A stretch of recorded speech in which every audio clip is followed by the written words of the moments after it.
when we broke, we were talking about the number of accounts as a percentage of total production as it related to the $1,000 accounts.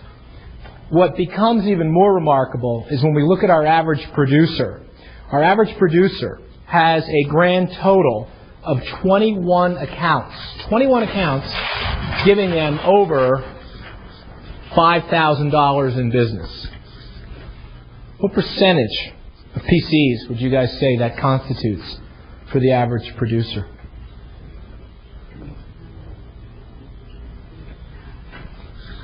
%43%.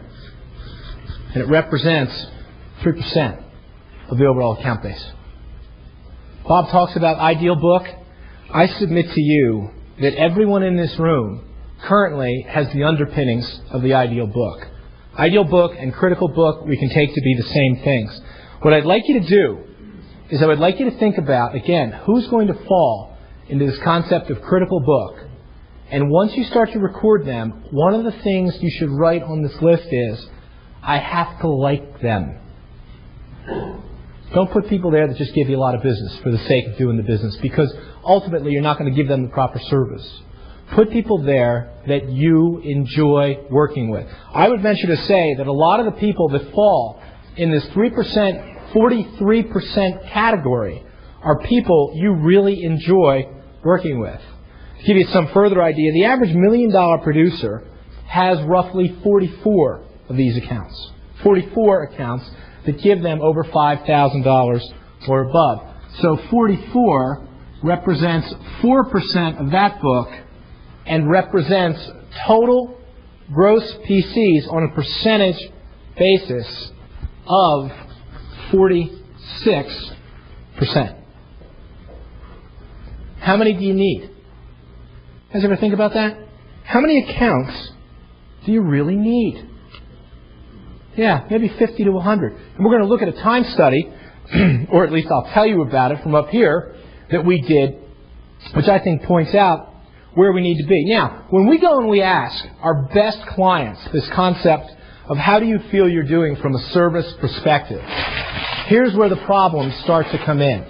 Right now, fully 2/3 of our premier and priority households are basically saying that they feel their service looks the same as everyone else's. In other words, they are unable to distinguish that they are getting any better service than clients at the lowest levels of profitability and revenue. Another reason why we're not seeing this thing grow. The other thing that we see a lot of is this other concept of performance. Now, we can have FCA who is 90% annuitized. They just don't like doing stock transactions. They're not fun for them. They're no good at it. Every time they pick something, it goes the other way. My God, I'm talking about me. I'm horrible. I am the best counter indicator this firm has. Bob actually ran a part of his portfolio betting against me, and he outperformed every index that there was. It's unreal. I am never right. What was my last short, Bob? Schwab at what, 70? 58? And I was trying to convince him to short AOL at 60 before it hit 150. I'll be right someday. I may not be alive, but at some point I might be right. So I stink. Awful. I'll put my investment performance up against anybody's in this room. Anybody's. Because I'm 90% annuitized, therefore I know I'm doing better than people that aren't. Because what we know is that there is a direct correlation between the percentage of annuitized business on your books and your direct performance. Not measuring subjective or objective, just the number. So now we're going to reduce it down to a scientific number. We're going to measure it against the Sharpe's ratio, and what we're going to find out is that FCs who run highly annuitized businesses at the highest deciles have Sharpe ratios that are 3 to 5% greater than expectations, which means you're getting a safer return at a higher number. So the question you have to ask yourself is this: what business do you guys want to be in? Is there any reward for you now trying to figure out what the next hot dot is going to be? Trying to figure out where to buy the stock? I mean, we do these programs for PDP, and nothing nothing amuses us more than to watch the stampede of kids that leave the auditorium and run up to the second floor so they can get on the phone and call their clients and tell them the price of the stocks that they own, as if the clients don't have 87 other ways to find out. And the thing I like even more is someone says, well, Charlie, what do you think we should do here? Well, I think the stock's either A, going to go up, or B, going to go down. You're always going to have an opinion. I've never heard anybody say, I think the stock's just going to sit still for a long time. No one ever says that. Well, if it goes down, should we buy more? Well, I don't know. We'll have to see how far down it goes. Well, if it goes up, should we sell it? Well, I don't know. We'll have to see how far up it goes. What if it goes up more? Let's just keep an eye on it. Is normally how those conversations conclude. And you can listen to them in your office as well. You know what you just did? Ask yourself, did you just spend time or waste time? Waste. Now, we all know time is the one thing we can't create. We can't alter it. We can't do anything with it. Ask yourself this question. How much of it do you spend and how much of it do you waste? Because you're not getting it back. Once it's done, it's done. The only time that matters is now. I don't care what happened 5 minutes ago. I only care what's happening as it happens. I'm up here hopefully spending time. This is where I choose to be. When you're on the phone giving a guy a quote, engaging in just nonsense of a conversation which doesn't benefit anybody, are you spending time or wasting time? I submit you're wasting time in 2 areas, yours and his. They're not giving you any more than you have right now. So it seems to me we ought to find ways to spend it wisely. How do I spend it wisely? I spend it wisely by always trying to evolve a process that I've been engaged in for the past 10 years. Because it took me my first 10 years to figure out or stop making the same mistakes over and over again. We ran out of stuff to do wrong. That's how we eventually arrived at this approach. It was the only thing that was left. So what we're completely focused on is now trying to match investments to clients' goals and expectations. That's the entire job. We have to be able to manage the expectations and set the goals in such a way that the clients are able to buy into them right along with us. This concept of performance in the absolute, a number, is easier to attain in businesses that are fully annuitized. It's better for you, but I don't even care about that nearly as much as I care about how much better it is for your client. So you think you're doing well? That's fine, guys. Show it. Let's see what's where. Bob, occasionally we'll have people in the program, and tomorrow this may happen as well. Somebody will raise their hand and say they outperformed the S&P 500 last year. Well, if you did, how are you doing this year? Because we know what you owned last year. What's happened to those stocks this year? All the people that were real happy, not so happy anymore. So what do? We own it all. And we'll get into that a little bit later on. We are completely size and style neutral. Now, the other element we talked about, personal service, relates directly back to the number of contacts that you make on a monthly basis. I would like you guys to ask yourselves a question. Specifically, what prevents you from calling your favorite clients once a month to say hello? You don't have to tell me, but I want you to visualize in your mind. Now, some of you may be doing it, but I know most of you are not. What prevents you from doing that? You don't have time? You're distracted by other things? You forget? What is it that prevents you? Because on that critical book, those people will stay forever if you call them once a month. Even once every 2 months will help them greatly. If you don't call them, they'll leave. It's flat out, because they don't perceive value in the call. So investment performance, through primarily annuitizing your business, and a monthly call, works. So what did we do? Well, we use ACT. How many of you guys have contact management systems that you work with? Okay. I don't know how you're in this business. My personal view is, I don't know how you're in this business without a contact manager, because I just wouldn't really know what to do. That's how reliant we are upon using that. And what we would do is we'd program in our top 100 relationships. And every single morning, 2 names would come up on my calendar, 2 names would come up on Stephen's calendar, and those were people we haven't talked to in approximately 30 days. We would call them. We would ask them amazingly complex questions like, how are you? How's work? How's John doing at school? What's going on? What'd you do this weekend? is there anything that we're currently doing that you think we could be doing better? Or is there anything that we're not doing that you would like to see us do? I want to make sure I'm fulfilling on service all the time. All the time. Now, how many of my clients told me to stop calling? None. I served on a committee, as did Bob.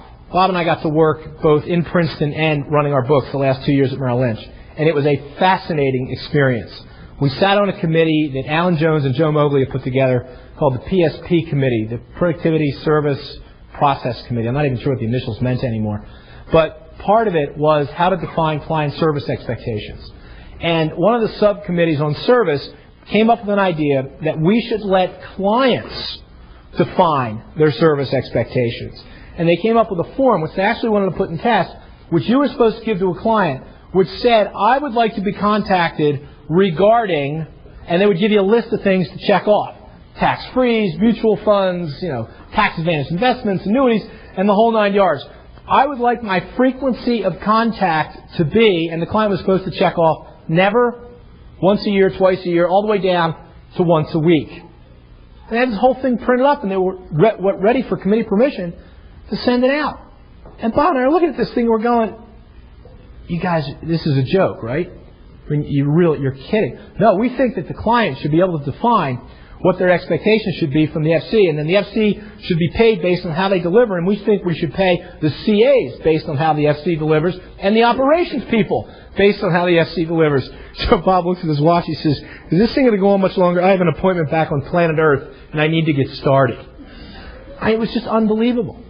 But if you're dealing with people that have never talked to clients and have no perception of what's really going on, it's not all that complicated.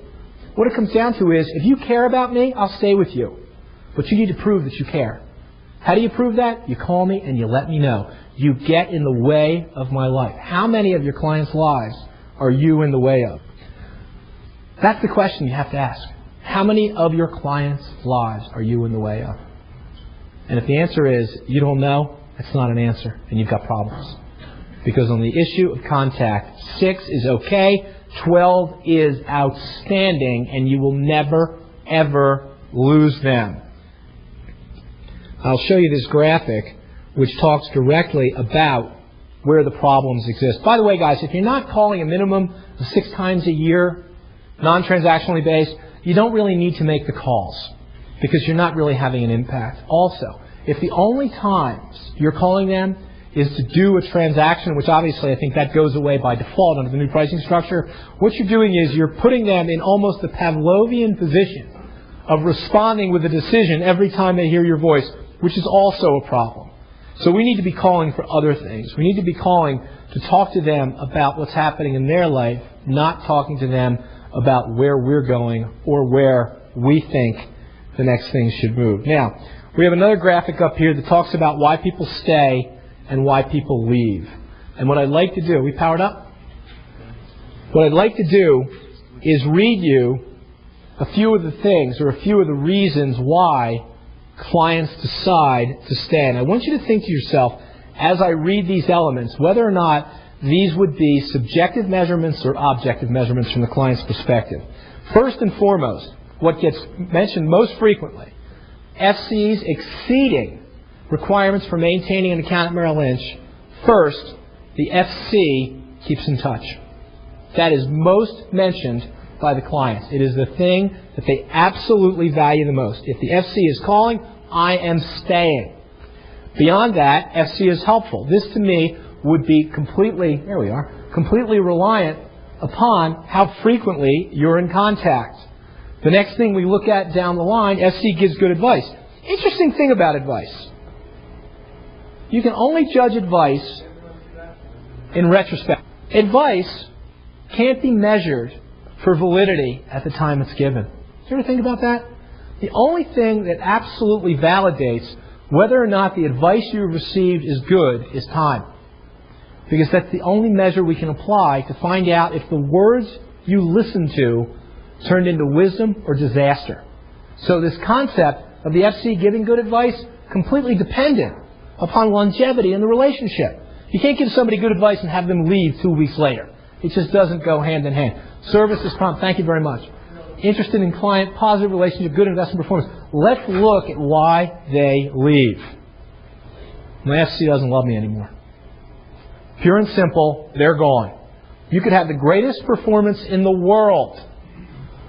They don't think you care, they're not staying.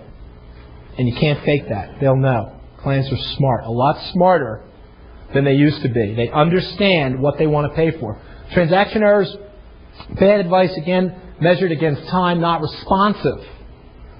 Not responsive to me, it goes hand in hand with lack of contact, not looking after clients. Fees and charges, fairly far down the list, as is investment performance. So what I find interesting here is when you ask them, what do you value the most, what do they tell you?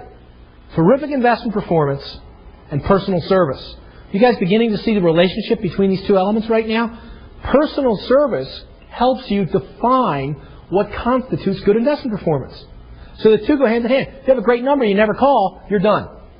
You have a mediocre number that maps to an allocation that works out to accomplish client's goal, and you call all the time, they're with you forever, they send all their friends, and you have a terrific relationship. So these two are absolutely connected, and there's no way we can break them apart. I'm too busy. This is the I'm too busy slide. Critical activities for the top 20%. By the way, your ideal or critical book. 10 in the way calls. 6 minutes each. Some of them are less. Some of them take 5. Some of them take 3. Some of them are, Gary, look, I got a heart beating in my hand right now. Is there anything important? No, Mike just wanted to call and say hi. Everything all right? Everything's fine. Well, this guy's not so fine. I got to go. Okay, see ya. That's the call. 1 minute. I'm done. I make 6 of those, or I make 10 of those for one relationship throughout the course of a year. 6 minutes each. 1 hour. 2 review calls. Once a year. We actually do reviews 3 times a year. 2 of them constitute a phone review, and then we have 1 formal review. So our clients are never more than 4 months away from having a pretty good idea of what's going on. Those calls can kind of get extended. Now, on those calls, what we're doing is we're talking about where is their portfolio and their savings flow in relation to where we thought it would be at this particular point in time on the way to what they'll call their personal point B. Our process, as a lot of you know, is still A to B. We'll talk about it in a little while. But what it comes down to is all the investments that we make for a very specific purpose. We just don't buy it because it looks good. We buy it because it fits within what we're trying to accomplish with as little risk as possible and as much certainty as we can supply the client with. So we have 2 of those calls. One annual meeting probably takes about 3 hours. We re-rack Interactive Financial Foundation. We redo Portfolio Select. We sit down, we talk about everything that's going on in their life, and we completely reprofile and reproject from the point that we currently find ourselves. That meeting brings us an opportunity to re-educate our client, to scan for other areas of business that we may not be currently doing, and to basically let them know that we honestly do care about what's going on. Now, in total, that's 6 hours a year. 6 hours. So one great relationship we think costs us a minimum of 6 hours. So how many do we have? Well, the average FC we think works 4 hours a day. Oh, no, Gary, I work much harder than that. I'm in at 6 and I leave at 7. Okay, I'm coming to your office and I'm following you with a stopwatch. And I'm walking around and I'm taking out water cooler. I'm taking out Buddy in the next office. I'm taking out lunch. I'm taking out all the stuff that you know and I know you're doing throughout the course of a day, which does not constitute being face-to-face with a client or on the phone with a client or working towards that. So I have a pretty tight definition of what constitutes work. And I would tell you that I agreed with what Brad said before. You want to work as little as possible and do as much as you can with that time. Or if you want to work more and do more, that's your call. But I think what you were saying is you want to work as efficiently and as leveraged a fashion as possible. I completely agree with that statement. So when I go to work, which is why before we started training to the extent that we did, I was working an average of 5 hours a day and still doing $2 million. Because when I was at work, I was at work. Now, I wasn't a good guy or a bad guy. I just worked. My door was shut, and I was at it. And when I was done, I left, and I had the rest of my life. Bob, on the other hand, his door was shut for 12 hours a day. We're not sure what he was doing in there, but you could never quite get in. Now, your choice is how frequently are you going to make these calls? Think about it from the perspective of what defines your timeline. Most of you, I know, have never even given it any thought. what we need to think about is, what's your number? Our number was about 140. About 140. And here's how we broke that down. The top 50, I would call once a month. 2 calls a day. The next 50, I would call probably quarterly. Not terrific, but not bad. And the balance, our CA, would call usually quarterly. Where did all our growth occur? In our top 50. That's what grew. Most of our business came from there. That's where I allocated my time. So I had actually excess time to be able to do that because of the structure that we had. But our household max for our unit was about 140 to 150. Now, my brother currently is carrying about 900 accounts on the book as I left, and we just went through the list as of a couple weeks ago. We're moving approximately 400 of those people into the investor services channel. They are going to go in. Has anyone tried that channel yet? I know it's relatively new out here. Just so you know, the results thus far have been mixed. I don't want you guys getting blindsided, but what you can do is you can move it into the investor services channel. They are covered by someone who's registered, who is paid based on the number of contacts they make with that particular customer. You will receive credit for the asset and any transactions that get done. If they hit big, that money can come back to you. But one of the areas that we've seen a problem with is that the firm sends out a letter over your signature, and to give you an idea of the context of the letter, they sent me a sample which started off, Dear John. I figured they could name it anything but a Dear John letter. And it basically said, we have an exciting new service, get lost. We read the letter. Clients that have gotten the letter have not reacted well to the letter in the least. So we rewrote the letter. There's a copy of the letter up on our website, which you are free to download. It is not compliance approved, but it's a great letter. Get it approved locally. I think if you send that out to your clients, you'll have a much better result. Because I know we're not going to send the letter the firm has. We're going to send our own letter because this one's got a much more positive tone to it. So you can take a look at it. We'll show you a little later on where you can pull that up.